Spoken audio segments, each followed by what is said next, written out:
in order to truly understand what happened on September the 11th and the close relationship between the Bushes, the Bin Ladens, and the rest of the Saudi elite, you have to go back about 25 years and south a couple of thousand kilometers to Houston, Texas, where in the mid-1970s George W. Bush was a young man just trying to learn the ropes in his family's two businesses, politics and oil.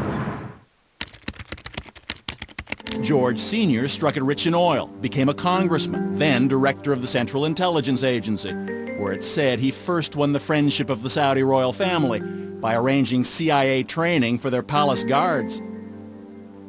And George Jr. was trying to follow in his father's footsteps.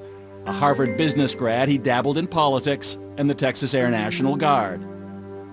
And it was about the same time that a man named Bill White, a former fighter pilot with a Harvard MBA himself, was recruited to work in Houston with someone with business and personal connections to both George Bushes. His name was Jim Bath. This fellow, James R. Bath, needed someone to run a series of real estate companies that would be grub-staked by not only the political families but also by some foreign nationals, the Saudis. And so I came down on an interview and met Jim. They opened an office in downtown Houston where Bill White became Jim Bath's partner and confidant. But White says Bath spent most of his time dealing with his foreign partners, a wealthy Saudi family, the Bin Ladens. He also ran a company in the same building called Bin Laden and Associates, which Jim explained was a procurement company for the Saudis. He bought a bank for them, he bought an airport for them, he started an airline for them, among other ventures in Houston, Texas. Now at that point, had you ever heard the name Bin Laden? No, I had not. Meant nothing to you? Meant nothing to me. But in Saudi Arabia, the Bin Laden's name meant a great deal indeed. They owned one of the largest Saudi construction companies. They were advisors to the royal family. They were the second richest family next to the royals, with billions of dollars to invest abroad in places like Houston, where the Bush family lived. They moved into this estate in one of Houston's finest neighborhoods. A Bin Laden brother named Salam Bin Laden and a brother-in-law, Khalid bin Mahfouz. Mahfouz was also one of the Saudi royal family's bankers. So is it fair to say that when the Bin Laden group establishes an office in Houston, the presence of the Bush family at that point had a lot to do with it? Oh, absolutely. I think that was essential, the essential element. And I don't think any of those dollars would have come into the United States or any of those assets been purchased had not there been this quid pro quo relationship with the Bush family. While the Bin Ladens built their ties to Texas, back home in Saudi Arabia they were making another kind of foreign investment. In 1979, the Soviet Union occupied Afghanistan. The Saudi royal family wanted to build a Muslim army known as the Mujahideen to defend Islam and force the Russians out. They turned to their trusted advisors, the Bin Ladens, who offered up a lanky 21-year-old named Osama. The man who personally chose Osama bin Laden to build that army would also become his mentor, Saudi Prince Turki Al Faisal. Last year on British television, he reminisced about the young bin Laden. In those days, he was a young man who had committed himself to helping the Afghan Mujahideen liberate themselves from the Soviet occupation of Afghanistan. And he was doing a lot of good.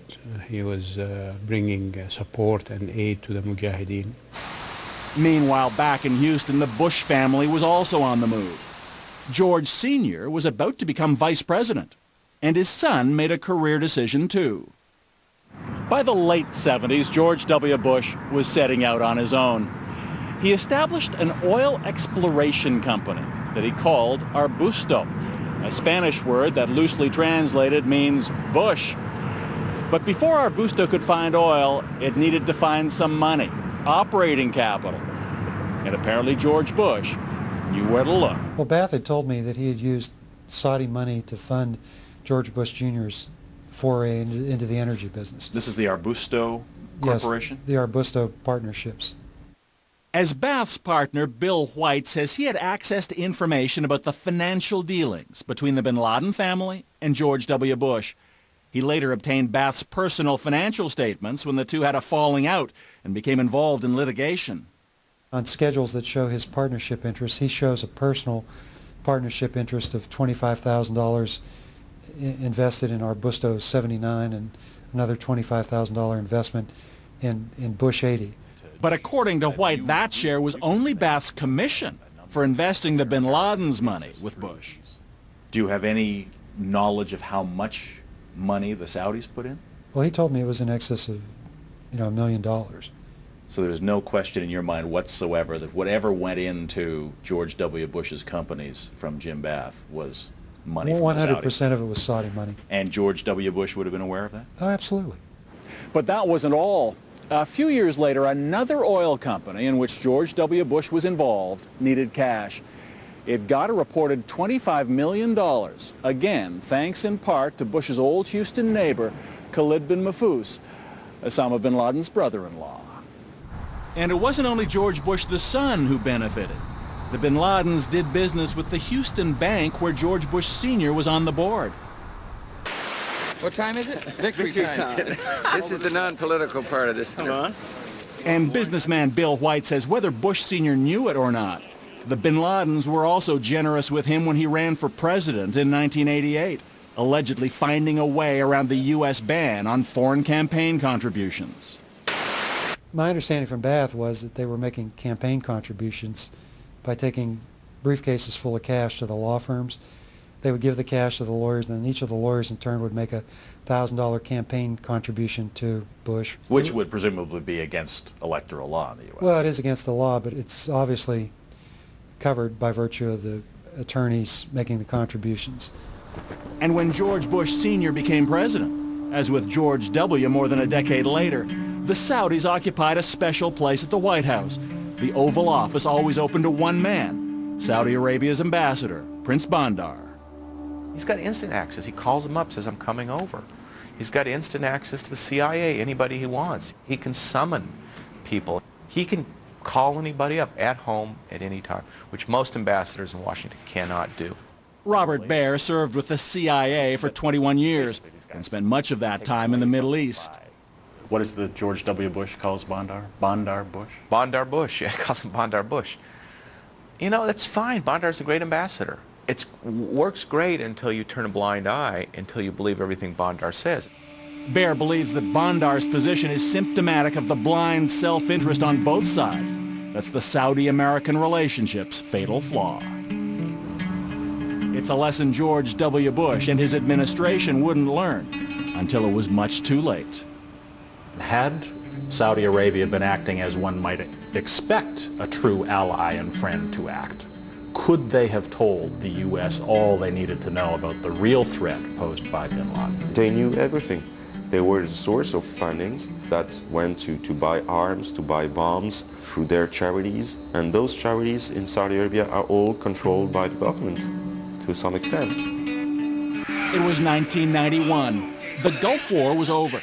American troops had defended Saudi oil fields against Saddam Hussein. Now the U.S. could continue to enjoy the economic security which came with all that Saudi oil. It was essentially the same deal George W. Bush himself made when he did business with the bin Ladens in Houston.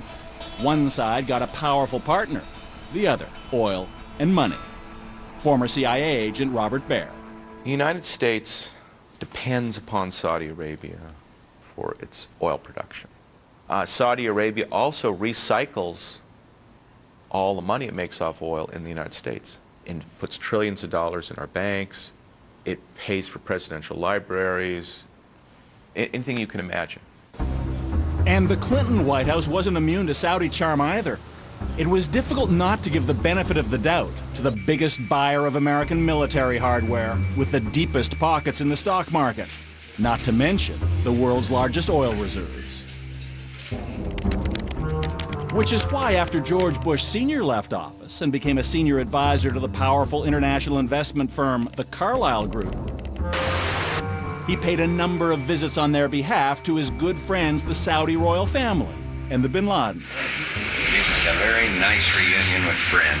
I'm very pleased to see you. They soon became Carlyle clients. Incredibly, on September 11th, Bush and the head of the bin Laden family would be at the same Carlyle Group meeting in Washington, just a few miles from where Osama bin Laden's hijackers would attack the Pentagon.